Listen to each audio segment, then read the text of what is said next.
Thank you for downloading this in-ear entertainment podcast. You're listening to Shakespeare's Sonnets.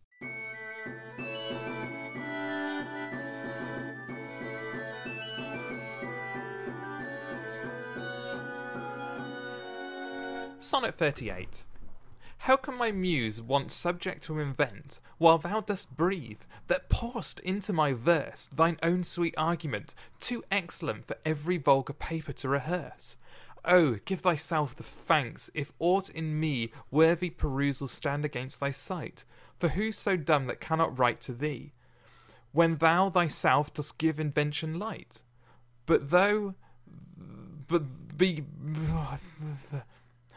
Be thou the 10th muse. That's the one. Be thou the 10th muse, 10 times more in worth than those old 9 which rhymers invocate. And he that calls on thee, let him bring forth eternal numbers to outlive long date. If my slight muse do please these curious days, the pain be mine, but thine shall be the praise. That was Sonnet 38 with me getting a tiny bit lost. That was of Shakespeare's sonnets. I should say Shakespeare wrote these. The dude, wrote all the plays. That's the one. You know who I'm talking about. Old Billy. Old Bill Shakespeare. Best friend to everyone. He had a dog named Spot. Maybe. I'm Mark Chatterley, and thank you for joining us this week on Shakespeare's Sonnets. I'm joined, as always, by the giggly. I'm going to call him Giggly this time. Thierry Heles. Well, I am quite giggly now. I think it's the lack of sleep and too much caffeine in me. Caffeine is wonderful. I still haven't had... I just want to point this out. No one in this podcast knows, but Thierry knows. I gave up fizzy drinks 4 weeks ago, yesterday, and I haven't had any. And it's killing me slowly. Is what's happening. I think it's saving your life slowly. I need fizzy. I went to the pub for a pub lunch today, and I was like, what do you want? I was like, I want a orange juice and fizzy water, please. Which doesn't count as a fizzy drink unless you put 16 teaspoons of sugar in it, which I don't. Sugar's lovely. Sugar's the best thing that happened to the world. I know it brought about slavery and stuff like that, but if you take that away, it's quite good. It's like the Nazis got us to the moon. It also destroys teeth, and it makes you fat. And yeah, but I mean, fatness just means you don't pay for as much heating in the winter, and teeth. Who really needs teeth? I mean, let's face it. If you're the kind of person like me who drinks lots and lots of fizzy drink, you're kind of the person who eats McDonald's burgers and chips, and they don't really need to be chewed. You can kind of just gum them. Anyway, Sonnet 38. I just had a really bad advertising campaign in my head for elderly people by McDonald's. McDonald's, the muck paste. You don't need to put your teeth in. The muck paste. All the goodness and flavour of the muck mac, whatever it's called. Now mushed up and easy to use tubes. That's oh, I got to write that sketch. That would be awesome. You could see them handing it over in like colostomy bag looking things, and you just kind of cut the corner off and squish it into your mouth. Sonnet 38. Sonnet 38 has got quite a lot of Greek influence. It's talking about the Muses, and we talked about the Muses many sonnets ago, and how my one fact I know about the Muses is one of them annoyed Zeus, not a good thing to do, and he took away their eternal youth but not their eternal life. So one of the 9 Muses is very, very, very old, and all the others are still eternally young, which is quite a cool punishment. So there are 9 of them, and they each have... We looked into this. I think you looked into this last time, and there was like one of musical poems and one of hunting poems and something like that. Yeah, there's different muses for different poetry. So Shakespeare in this is saying that he doesn't need those muses because they always... how can my muse want subject to invent? So how can these muses want him to make something up when... The fair youth dost breathe, and pour'st into his verse thine own sweet argument, too excellent for every vulgar paper to rehearse. The idea that just looking upon the fair youth makes poetry flow out of everyone, I think is a lovely, lovely way to look at it. You're nodding. You're nodding. You're in agreement. Yeah. No. I nodded and then I went, it's sound. People can't see me. That's fine. That's fine. We maybe we should do a special video one at some point. But I do another podcast on Thursday nights, which you can watch live. It's a video podcast about electric cars, and it's released as a video and as a video podcast and as an audio one. And every now and then I get people contacting me when they've watched the audio one and then 1 week tune in to watch the live version where they get video. And the comments are usually like, "You're far hairier than I expected you to be." And it's like, yes, I am. I'm not. I mean, I've never known you other than this, so I'm not quite sure how people would imagine you. I do every now and then. Like, I don't cut my hair. I hate having my hair cut. So what generally happens, like 2 years ago, when I started to get ill, I decided not to cut my hair because my face, I was yellow, and having a yellow scalp really doesn't look that good. So I decided to just let it grow, and I've just let my hair grow since then. So my hair has never been cut in 2 years, and it's now like it is now. And then probably in about 6 months' time, I'll get fed up, and I'll go off with a number 2 razor, and then I'll do all the same again. So I'm kind of on like a 2.5 year cycle with hair. That's how it works for me. But I can't. Why am I talking about my hair? I'm not sure. Sorry, people. We should go back to Muses. We should go back to Muses. Muses, Shakespeare, Bill. What? Yes, the reason we're doing this. I quite like my favourite line is "For who so dumb that cannot write to thee, when thou thyself dost give invention light." I just like the idea of, you have a good idea and the light bulb appears above your head, and that's the fair muse. He gives you that idea, and I love who's so dumb that cannot write to thee. So who there can't be a person alive who doesn't look at you and want to write poetry. I think it's a lovely. I can't think of a nicer thing. If someone said that to me, I couldn't think of a nicer thing they could say, other than "I'm here naked with pizza." That would be quite a nice thing for someone to say. Unless they have boobs. Not unless they have boobs, that's true. That would then be scary. I mean, it might get into the tomato sauce. That would be wrong. Sorry. Too much information there. I find it quite interesting that he mentions the 10th muse on line 9. Yeah. And the old 9 on line 10. Yes, so he's. I'm not quite sure why he switched it around. So he's the 10th muse. The fair youth would be the 10th muse. But he mentions it on line 9 of the sonnet, if you count them out. Okay. The 10th muse is on line 9, and then he mentions the old 9 muses on line 10. Which I'm sure has some sort of meaning, but I don't know what.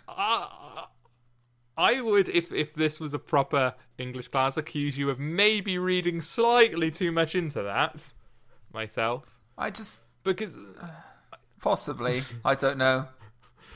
It does seem a bit coincidental, I guess, but I don't know if it means anything. I have no backing up for this sonnet, by the way, because if anyone follows us along on Wikipedia has no notes on this sonnet at all. It just says, it's one of the sonnets written by William Shakespeare. It's a member of the fair youth sequence in which the lyric subject expresses its love towards a young man. That's it. That's all the information it has. And even on the talk page, no one has written on the talk page.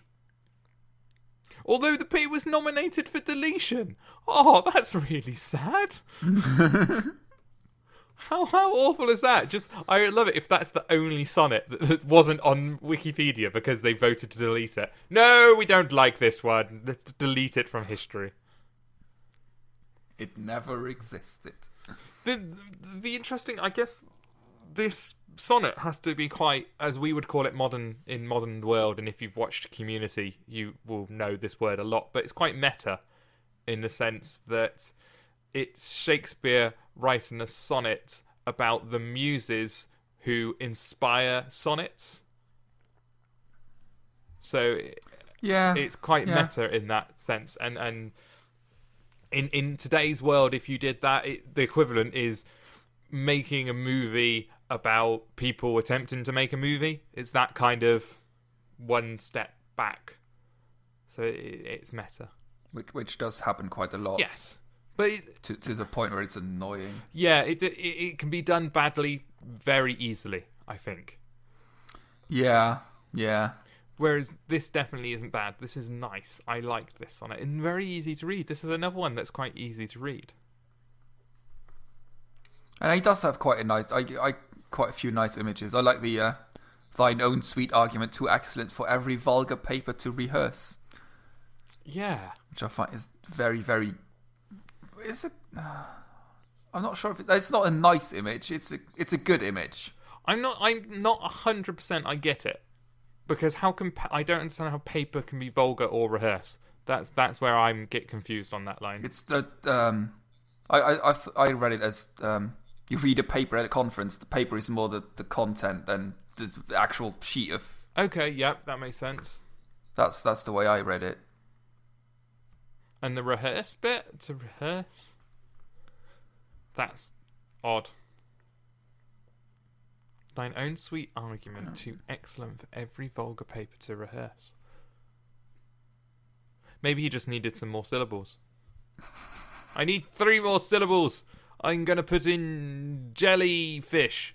No, that doesn't fit at all. To rehearse, yes, that'll work. I actually... Thine own sweet argument too excellent for every vulgar paper to rehearse. Maybe it means... to repeat. Oh, that would make sense. I'm wondering if a rehearse had an... So rehearsing is, but if you rehearse something, you just go over it again and again and again. Yes. And if you say, thine own sweet argument, too excellent for every... So it's too excellent for... To write it all over and over and over again. It's... Yeah, too exquisite to retell or recite. Yeah. Yeah, so there's I'm guessing a lesser used meaning is to retell or recite. Yeah. Damn. Might have been common at Shakespeare's time. Damn that Shakespeare being all clever. Just using English from 400 years ago and making life complicated for everyone. This is why school kids hate him. He should have been more up to the time, more up to date. He should have been writing it in text speak. Oh, those people who go through and rewrite Shakespeare in text speak, or happens a lot with the Bible. Every year or so you'll get a story about so-and-so pastor from Southern America has decided to increase the youth understanding of the Bible by writing the street Bible. And it always has Jesus hanging out with his hose, and it's awful. They are truly cringeworthy because it's some 60-year-old priest who's only ever been exposed to TV representations of youth speak, and the kids at his, youth group that the church runs, who, let's face it, young Christian kids who go to those kind of things, not really representative of the wider youth community. Yeah. And they become god-awful, but hilarious to read. I'm quite tempted to go get... Well, I'm not going to pay money for it, but I'm quite tempted to maybe go to the library and see if they have one. Oh, they almost certainly will. It's worth a look, I think. I'm doing a quick search now for Amazon Street Bible. Let's see. There must be the Street Bible. Amazon. Here we go. Unless this is going to be a Bible about streets. No, engage in new translation. How do I look inside? There must be a look inside. There usually is. You talk. You talk about the sonnet while I find. Apparently there is a correlation between 10 and 9. The bit that I said earlier. It says Shakespeare pushes back the old 9 muses to the 10th line and makes them useless, and raises the fair youth to the 9th. He's just basically all of them now. Oh, I missed that. Where's that? Sorry, the bit I said earlier with when thou thyself. No, wait. Be thou the 10th muse, 10 times more in worth than those in old 9, which rhyme as invocate. Yeah. And he swapped. Where I said he's the 10th muse, but he's on line 9. Yes, yeah. And the old 9 are on line 10. Apparently that means that Shakespeare has pushed the old 9 muses into uselessness. And he's raised the fair youth to just basically be all the muses now. I wouldn't have figured that out in a million years. But I like the fact that someone has. I found a quote from the Street Bible. This is the Street Bible by Rob Lacey. which is apparently an engaging new translation of the Bible into the language of the city. Rob Lacey reworks the metaphors, situations, and speech patterns of the Bible to create a real impact on the modern urban reader. 2002, so it's a little out of date, but it's got Genesis 1.1. First off, nothing. No light, no time, no substance, no matter. Second off, God starts it all and whap! Stuff everywhere. That's Genesis 1.1 in the Street Bible. Wow. See, I love these things. I would have enjoyed RE so much more. And technically, there is a belief, and I can't remember who postulated it. It might be St. Thomas Aquinas or the other one beginning with A, Augustus. I can't remember which one. Who postulated that the Bible can never be wrong, even if it's translated, because God guides the translations. Because it's God's word, it can never be it's infallible. It can never be wrong. Therefore, all translations must be true. Therefore, a street Bible is still the word of God, according to some scholar somewhere that I studied at one point. So yes, it is a legitimate Bible. So go out and buy it. Why not? Give Rob Lacey some money. Or don't do that. Download it somewhere online for free. It's naughty. But then donate us the money. That would be good. You're giggling, but yes. Send us your money. You're giggling, but I got a bill from Amazon the other day for my S3 storage and data, and this cost me over $1. Over $1 for all the informations we've sent out there into the World Wide Web. Over $1. That's. I know. It's. I mean, this truly is a work of love. It's just. It is. I suffer for my art. I do. Just hope that it doesn't become popular and we'll have the hundreds and thousands of downloads. You'll just... if that happens, I would love it. That would be an awesome problem to have. If I suddenly get a bill from Amazon for thousands of pounds, I will be very upset, but also very, very happy. And at that point, I'm sure we can get someone to sponsor us, and we'd completely remain impartial while sitting here drinking Coca-Cola. or Pepsi. I'm quite happy with Pepsi as long as it's Pepsi Max or Pepsi Normal. Diet Pepsi smells like old socks, and I don't like that. It's too sweet for me. Every time I go to Wetherspoons and I go, can I have a? Oh no, you do Pepsi. No, I'll have a beer. That's their evil plan to drive people towards alcohol. But it's just I'll just fill it up with ice, so it's just watered down because it's just too sweet. Oh, no, it's good. It's good. More sugar, the better. I put extra sugar in. I don't. I really don't. But I could. Oh, you would be happy in Southern America, in the southern states rather. And then drink sweet tea. It's for that reason, yes. For being chased for all the other stuff. Maybe not being a gay in the southern states might not be a good idea. No, although apparently some areas of Texas are actually quite accepting. In the state of Texas are actually quite accepting. So I've heard. Wow. I know, I don't quite believe it, but yeah, maybe it's just it's a trap to get you there, and then you'll be lynched. It's a trap. And as you step off the plane, you notice everyone's wearing KKK uniforms. It's like, oh crap! And you're there with your rainbow T-shirt and matching him and him. Hello! Oh, we're here! I can't do a camp voice. How annoying is that? I wish I could. I also can't mince properly. It just doesn't work. If we do have any listeners in Texas, we are sorry. Unless you are members of the KKK, in which case, I was going to say good for you then, but I can't actually bring myself to say it. Yeah. No, bad. KKK bad. And they didn't sponsor Marlboros or whatever that urban myth is, just to clear that up.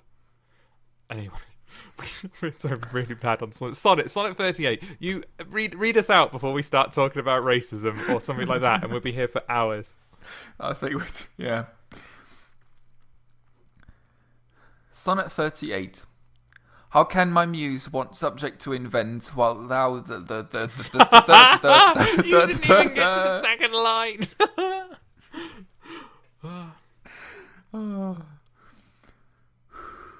Deep breath. Breathe. Deep breaths.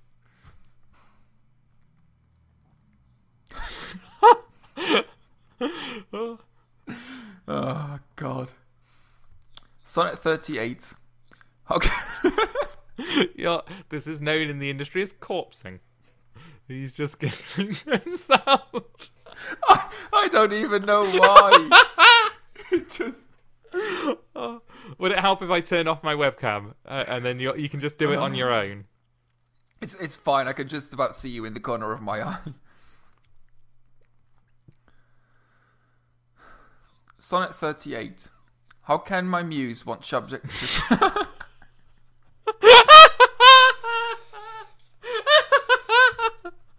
Oh, why? there are people listening to this going, it's not difficult, just read it. I think I can finally understand actors now who just can't do their line for about an hour and everything just breaks down. Once you start giggling, it's very hard to stop.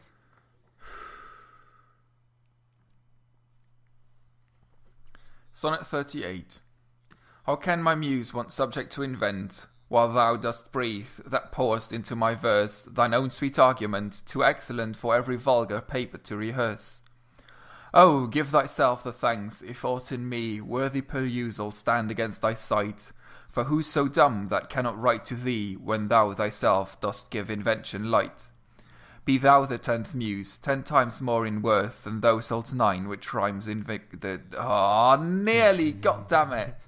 Just go from there, it's fine. No one's noticed Than yet. those old... Be thou the 10th muse, 10 times more in worth than those old 9 which rhymers invocate, and he that calls on thee, let him bring forth eternal numbers to unlive long date. If my slight muse do please these curious days, the pain be mine, but thine shall be the praise. Flawless. Absolutely flawless. That was Sonnet 38 out of Shakespeare's Sonnets. Thank you for joining us again this week. I've been Mark Chatterley, and you can follow me on Twitter at Nufkin. And I've been Thierry Heles, and you can follow me on Twitter at Sound of Seagulls. Awesome. We shall see you again next time for Sonnet number 39. Bye-bye.